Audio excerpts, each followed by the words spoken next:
সুপ্রিয় শিক্ষার্থী বন্ধুরা, আসসালামু আলাইকুম। চট্টগ্রাম অনলাইন স্কুলের পক্ষ থেকে চতুর্থ শ্রেণীর শিক্ষার্থী বন্ধুদেরকে বাংলার ক্লাসে স্বাগত জানাচ্ছি। আমি ইসমাত ফারজানা। আশা করছি সবাই ভালো আছো, নিরাপদে আছো এবং অবশ্যই ঘরেই আছো। করোনা ভাইরাসের বিরুদ্ধে আমরা যে নীরব যুদ্ধে নেমেছি, ইনশাআল্লাহ খুব শীঘ্রই আমরা এই যুদ্ধে জয়ী হতে পারবো, করোনাকে হারিয়ে দিতে পারবো। আর আমরা যে করোনাকে জয় করতে চলেছি তার প্রমাণ হচ্ছে তোমরা যেভাবে ঘরে বসেও পড়ালেখা চালিয়ে যাচ্ছ, নিয়মিত বাইরের কাজগুলো করে পাঠাচ্ছ, তোমরাই এর প্রমাণ। তার জন্য তোমাদেরকে অনেক অনেক ধন্যবাদ এবং সবার প্রতি রইল শুভকামনা। তাহলে চলো বন্ধুরা, বই এবং খাতা কলম নিয়ে আমরা আমাদের আজকের ক্লাস শুরু করি। চলো প্রথমে আমরা একটি ছড়া শুনি। আমি প্রথমে তোমাদেরকে একটি ছড়া শোনাবো এবং মনোযোগ সহকারে শুনবে, কিন্তু এরপর কিন্তু আমি প্রশ্ন জিজ্ঞেস করব, ঠিক আছে? তাহলে চলো প্রথমে আমি খুব মজার একটি ছড়া তোমাদেরকে শোনাই। হালুম হুলুম হালুম হুলুম, ওই এলো রে মামা, পড়েছে সে কালোর সাথে হলদে ডোরার জামা। বনের রাজা বাঘ মামা সে, সবচেয়ে শক্তিশালী, সেলাম ঠোকে সকাল সাজে বোয়াল বাওয়ালি। খুব মজার না ছড়াটি? এই ছড়াটিতে সবচেয়ে শক্তিশালী বলা হয়েছে কাকে? হ্যাঁ, বাঘ মামাকে। বাঘকে সম্মান করে মামা রাখছে আর কি। আচ্ছা, বাঘ কি রঙের জামা পরেছে বলেছে? ঠিক বলেছো, বাঘের গায়ে কালোর সাথে হলদে ডোরার জামা। আর সকাল সন্ধ্যায় বা সকাল সাঁঝে বাঘ মামাকে সালাম দিচ্ছে কে? মোয়াল বাওয়ালিরা। আচ্ছা, তোমরা কি জানো এই যে মোয়াল বাওয়ালি বলেছে, মোয়াল কারা? মোয়াল মানে কি? হয়তো অনেকেই জানি, আবার অনেকেই জানি না। মোয়াল হচ্ছে যারা মধু সংগ্রহ করে। আর বাওয়ালি হচ্ছে, বাওয়ালি কারা? সেই গল্পটি আমরা এখন পড়বো এবং বাওয়ালি কারা সেটা আমরা জানবো আমাদের বইয়ের বাওয়ালিদের গল্প এই পাঠ থেকে। তাহলে আমাদের আজকের পাঠ কি হবে? আমাদের আজকের পাঠ হবে বাওয়ালিদের গল্প। তোমরা সবাই আমার সাথে খাতায় লিখে নাও, পাঠ শিরোনামটি খাতায় লিখে নাও। আমরা আজকে পড়ব বাওয়ালিদের গল্প এই পাঠটি। এই পাঠটি পড়ার পরে আমরা জানবো বাওয়ালি কারা এবং তারা কি কাজ করে। তাহলে চলো আমরা প্রথমে বই খুলে একবার পড়ে নেই। সবাই বাওয়ালিদের পাঠ, বাওয়ালিদের গল্প পাঠটি একটু বের করো, খুঁজে নাও। আমি প্রথমে একবার পড়ে দিচ্ছি এবং তোমরা আমার সাথে বইয়ে আঙ্গুল দিয়ে মিলিয়ে নিবে, মনোযোগ সহকারে শুনবে। আর আমরা পড়ার পরে আলোচনার মাধ্যমে জেনে নেব বাওয়ালি কারা, মোয়াল কারা, তাদের কি কাজ এবং এই পাঠে কি রয়েছে, এই পাঠ থেকে আমরা কি সম্পর্কে জানবো। তাহলে আমি একবার পড়ে দিচ্ছি, তোমরা বই আঙ্গুল দিয়ে মিলিয়ে নাও। আর পড়ার সময় আমরা অবশ্যই মনে রাখবো, আমরা যখনই পড়বো শুদ্ধভাবে, স্পষ্টভাবে এবং প্রমিত উচ্চারণে পড়ার চেষ্টা করব, ঠিক আছে বন্ধুরা? চলো তাহলে আমরা পাঠটি পড়া শুরু করি। বাওয়ালিদের গল্প। আমাদের জন্মভূমি বাংলাদেশ। এর প্রায় পুরোটাই সমতল ভূমি। আমাদের দেশের দক্ষিণ পশ্চিম কোণে বঙ্গোপসাগরের তীরে সুন্দরবন। এই বনের সব গাছই বঙ্গোপসাগরের নোনা পানিতে বেঁচে আছে। এই বন নানা ধরনের হাজার রকমের পশু ও পাখিতে পূর্ণ। সুন্দরবনের কোনো কোনো জায়গায় গাছপালা এত ঘন যে সূর্যের আলো মাটিতে পৌঁছায় না। তাহলে এই অংশ থেকে আমরা কি জানলাম? এই অংশ থেকে আমরা জানলাম আমাদের জন্মভূমি বাংলাদেশ এবং এটি কেমন? এটি প্রায় পুরোটাই সমতল ভূমি। আর সুন্দরবন বাংলাদেশের কোন দিকে অবস্থিত? বাংলাদেশের দক্ষিণ পশ্চিম দিকে বঙ্গোপসাগরের তীর ঘেঁষে অবস্থিত। তীর ঘেঁষে মানে হচ্ছে বঙ্গোপসাগরের উপকূলে অবস্থিত। এই বনের সব গাছ কোথা থেকে পানি পায়? হ্যাঁ, এই বনের সব গাছ পানি পায় বঙ্গোপসাগর থেকে। আর এই পানিগুলো কেমন? নোনা, মানে হচ্ছে কিছুটা লবণাক্ত।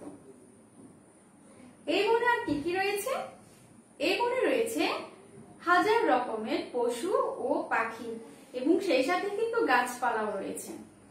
বন তো গাছপালা তো থাকবে। আর কোনো কোনো জায়গায় গাছপালা এত ঘন যে সেখানে সূর্যের আলো মাটি পর্যন্ত পৌঁছায় না, গাছের পাতার ঘনত্বের কারণে। তাহলে চলো আমরা পরের অংশের উপর পড়ি। সুন্দরবনের 3 পাশে ছড়িয়ে আছে অনেক গ্রাম। গ্রামের মানুষ কৃষিকাজ করেন। গ্রামের মানুষ কৃষিকাজ করেন। গ্রামের অনেক মানুষ বন থেকে গোলপাতা ও মধু সংগ্রহ করেন। মৌমাছিরা গাছে গাছে তাদের মৌচাক বানায়। যারা মৌচাক থেকে মধু সংগ্রহ করে তাদের বলে মোয়াল। তাহলে আমরা এখান থেকে কি জানলাম? আমরা এখান থেকে জানলাম সুন্দরবনের 3 পাশে কি রয়েছে? গ্রাম রয়েছে। গ্রামের মানুষ কি করে? গ্রামের মানুষ কৃষিকাজ করেন। আর গ্রামের অনেক মানুষ আর কি করেন? হ্যাঁ, গ্রামের অনেক মানুষ বন থেকে গোলপাতা ও মধু সংগ্রহ করেন। আর যারা মধু সংগ্রহ করেন তাদেরকে কি বলা হয়? হ্যাঁ, তাদেরকে বলা হয় মোয়াল। মৌমাছির মৌচাক থেকে তারা মধু সংগ্রহ করে। চলো তাহলে পরে কি আছে দেখি। সুন্দরবনে বিভিন্ন ধরনের হাজার হাজার গাছ আছে। এইসব গাছ উপকূলীয় এলাকার জন্য প্রাকৃতিক ঢাল হিসেবে কাজ করে। এই জন্য 1989 সাল থেকে সরকার সুন্দরবন থেকে কাঠ আহরণ নিষিদ্ধ করেছে। তবে সরকারের অনুমতি নিয়ে সুন্দরবন থেকে গোলপাতা সংগ্রহ করা যায়। যারা এই কাজ করেন তাদেরকে বলা হয় বাওয়ালি। বাওয়ালিদের কাজ খুবই কষ্টের। বন্ধুরা, আজ আমরা এতটুকুই পড়ব। তাহলে এই অংশ থেকে আমরা কি জানলাম? আমরা এই অংশ থেকে জানলাম সুন্দরবনে নানা ধরনের পশু পাখি যেমন রয়েছে ঠিক তেমনি কি রয়েছে? বিভিন্ন ধরনের হাজার হাজার গাছ। আর এইসব গাছগুলো উপকূলীয় এলাকার জন্য প্রাকৃতিক ঢাল হিসেবে কাজ করে, মানে হচ্ছে প্রকৃতিকে রক্ষার জন্য একটা আশ্রয় হিসেবে কাজ করে, ছায়া হিসেবে কাজ করে। আর এই জন্য 1989 সাল থেকে সরকার সুন্দরবন থেকে কাঠ আহরণ নিষিদ্ধ করেছে। তাহলে সরকার কোন সময় থেকে সুন্দরবন থেকে কাঠ আহরণ নিষিদ্ধ করেছে? হ্যাঁ, 1989 সাল থেকে। তবে সরকারের অনুমতি নিয়ে কোন কাজটি করা যায়? গোলপাতা সংগ্রহ করা যায়। আর যারা সুন্দরবন থেকে গোলপাতা সংগ্রহ করেন তাদেরকে কি বলা হয়? বাওয়ালি। তাহলে এখন কি আমরা বলতে পারবো মোয়াল কারা আর বাওয়ালি কারা? নিশ্চয়ই পারবো। তোমরা দেখেছো কত সুন্দর একটা ছবি দেওয়া আছে বইয়ে? এই ছবিতে দেখতে পাচ্ছ এই যে গাছ, পাশে পানি দেখা যাচ্ছে, সাগরের পানি। তারপর মনে হচ্ছে সেটা একটা ছোট খালের মতো, তাই না? কিন্তু আসলে এটা হচ্ছে সমুদ্রের একটি শাখা, যে পথ দিয়ে পানি প্রবাহিত হচ্ছে বনের ভেতর দিয়ে। এই পানিগুলো চেনো নিশ্চয়ই। এই প্রাণীগুলো কি? খুব সুন্দর এই প্রাণীগুলো। হরিণ, তাই তো? সুন্দরবনে কিন্তু অনেক প্রজাতির হরিণ রয়েছে। একটার নাম আবার চিত্রা হরিণ। কত সুন্দর এই প্রাণীটি। তোমরা কি কেউ চিত্রা হরিণ বা হরিণ দেখেছো? হ্যাঁ, আমি জানি যারা চিড়িয়াখানায় গিয়েছো তারা তো হরিণ চিড়িয়াখানায় দেখেছো। আর সুন্দরবন থেকে বাওয়ালিরা কোন উদ্ভিদটি সংগ্রহ করছে? হ্যাঁ, গোলপাতা। আর বাওয়ালিদের কাজটা কেমন? খুবই কষ্টের। বাওয়ালিদের কাজ কেন খুব কষ্টের সেটি আমরা পরের ক্লাসে জানবো। এই যে বলেছে সুন্দরবন, তোমরা কি জানো সুন্দরবন হচ্ছে পৃথিবীর প্রাকৃতিক সপ্তাশ্চর্যের একটি, এবং ইউনেস্কো সুন্দরবনকে প্রাকৃতিক সৌন্দর্যের সম্পদ হিসেবে স্বীকৃতি দিয়েছে। পৃথিবীর বৃহত্তম ম্যানগ্রোভ বনাঞ্চল হচ্ছে এই সুন্দরবন। আর বাংলাদেশের যতবারই প্রাকৃতিক দুর্যোগ আসুক না কেন, আমাদেরকে কিন্তু একেবারে মায়ের মমতায়, আমাদের দেশটাকে মায়ের মমতায় আশ্রয় দেয়। দুর্যোগ থেকে আমাদেরকে রক্ষা করে কে জানো? সুন্দরবন। সুন্দরবনের গাছপালা থাকার কারণে আমরা কত ধরনের বিপর্যয় থেকে যে রক্ষা পাচ্ছি তা বলার কোনো শেষ নেই। আর সুন্দরবনে যে নানা ধরনের পশু পাখি রয়েছে, বিভিন্ন ধরনের গাছ রয়েছে এবং প্রাকৃতিক সম্পদে ভরপুর এই সুন্দরবন কিন্তু অনেক মানুষের জীবিকার উৎস। এই যেমন বলেছে মৌয়াল, তারা কি করেন?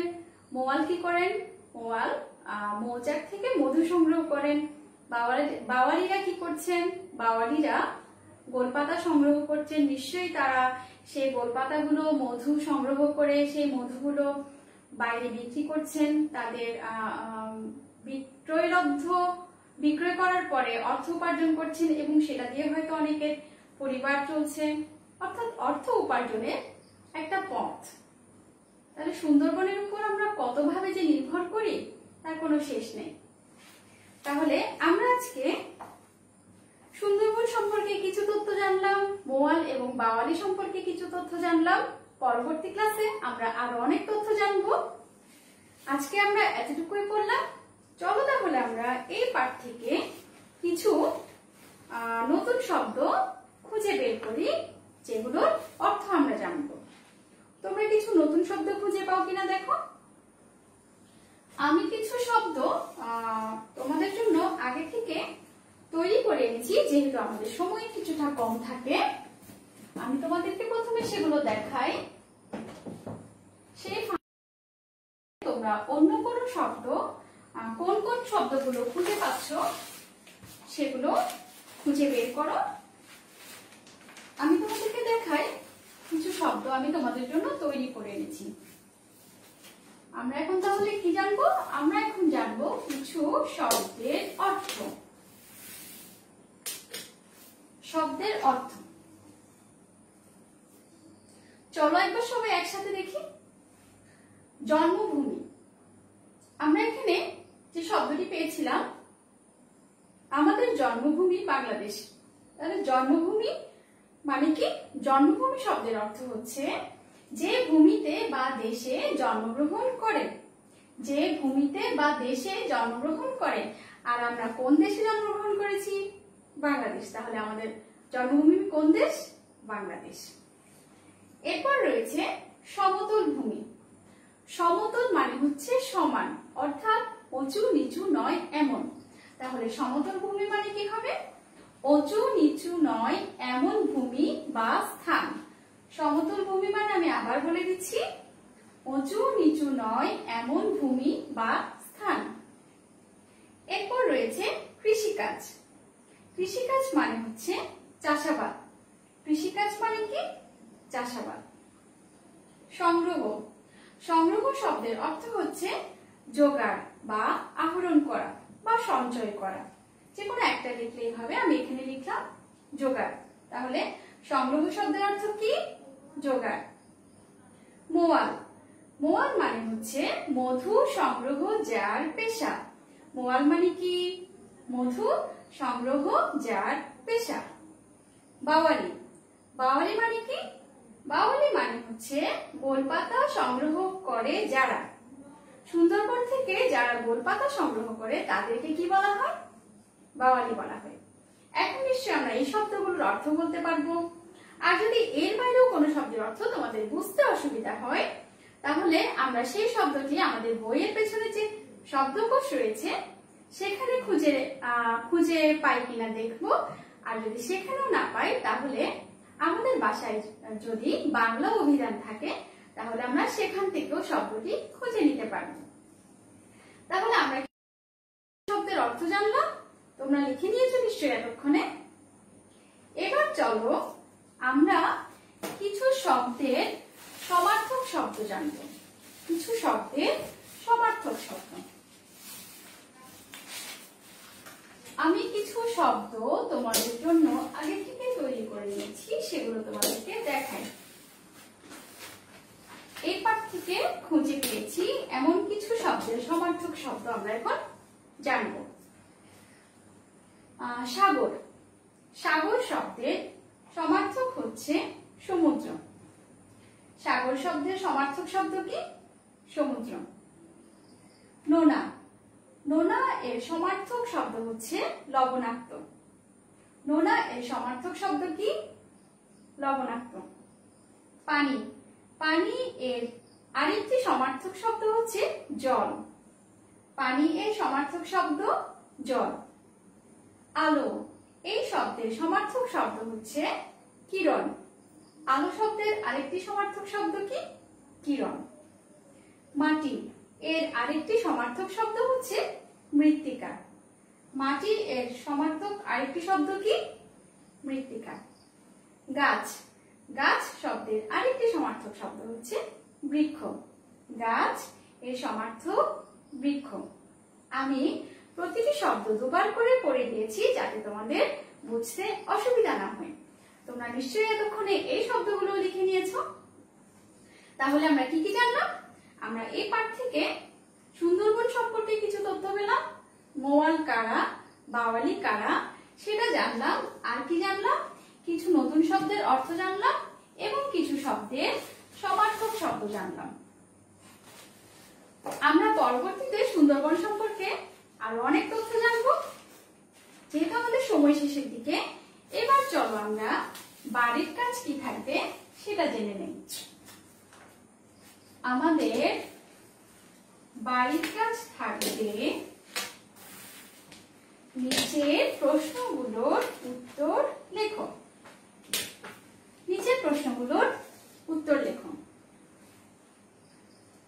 ক, সুন্দরবন বাংলাদেশের কোথায় অবস্থিত?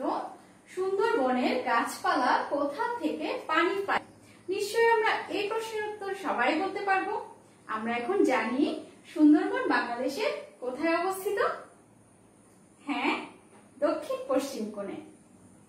সুন্দরবনের গাছপালা কোথা থেকে পানি পায়? এই প্রশ্নের উত্তর কি জানি? হ্যাঁ, বঙ্গোপসাগর থেকেই তো পানি পায়। খ, মৌয়ালরা কিভাবে মধু সংগ্রহ করে? 4টি বাক্যে লেখো। মৌয়ালরা কিভাবে মধু সংগ্রহ করে? 4টি বাক্যে লেখো। মৌয়াল কারা আমরা কি জেনেছিলাম? যারা সুন্দরবন থেকে যারা মৌচাক থেকে মধু সংগ্রহ করে। আর কিভাবে মধু সংগ্রহ করে সে সম্পর্কে আমরা নিশ্চয়ই এখন 4টি বাক্য লিখতে পারবো। আমি জানি তোমরা পারবে। গ, তোমার জানা যে কোনো পেশা সম্পর্কে 4টি বাক্য লেখো। আমাদের চারপাশে অনেক মানুষ বিভিন্ন ধরনের কাজে ব্যস্ত থাকে। কেউ রিক্সা চালায়, কেউ কৃষি কাজ করে, তারপর শিক্ষক আছেন, ডাক্তার আছেন, বিভিন্ন ধরনের পেশা রয়েছে, তাই না? তোমার জানা যে কোনো একটি পেশা সম্পর্কে 4টি বাক্য লিখবে। সেই সাথে আর কি থাকবে? আমরা পাঠটি ভালোভাবে পড়বো, পাঠ্যাংশটুকু ভালোভাবে পড়বো এবং সেখান থেকে বিরাম চিহ্নের ব্যবহার অনুশীলন করব। বিরাম চিহ্নের ব্যবহার অনুশীলন। তাহলে আজ এ পর্যন্ত, দেখা হবে আগামী ক্লাসে। আশা করছি সবাই ভালো থাকবে, নিরাপদে থাকবে, অবশ্যই অবশ্যই ঘরে থাকবে এবং ঘরের কাজে বাবা মাকে সাহায্য করবে। বাবা মার কথা শুনবে কিন্তু। আমি জানি তোমরা সবাই বাবা মার কথা শুনো, কারণ তোমরা সবাই খুব লক্ষ্মী ছেলে মেয়ে। মনোযোগ দিয়ে পড়ালেখা করবে, কারণ শিক্ষার কোনো বিকল্প নেই। আর এই করোনা মহামারী থেকে আমরা যাতে খুব তাড়াতাড়ি মুক্ত হতে পারি তার জন্য যার যার সৃষ্টিকর্তার কাছে দোয়া চাইবেন। দেখা হবে আগামী ক্লাসে। আল্লাহ হাফেজ।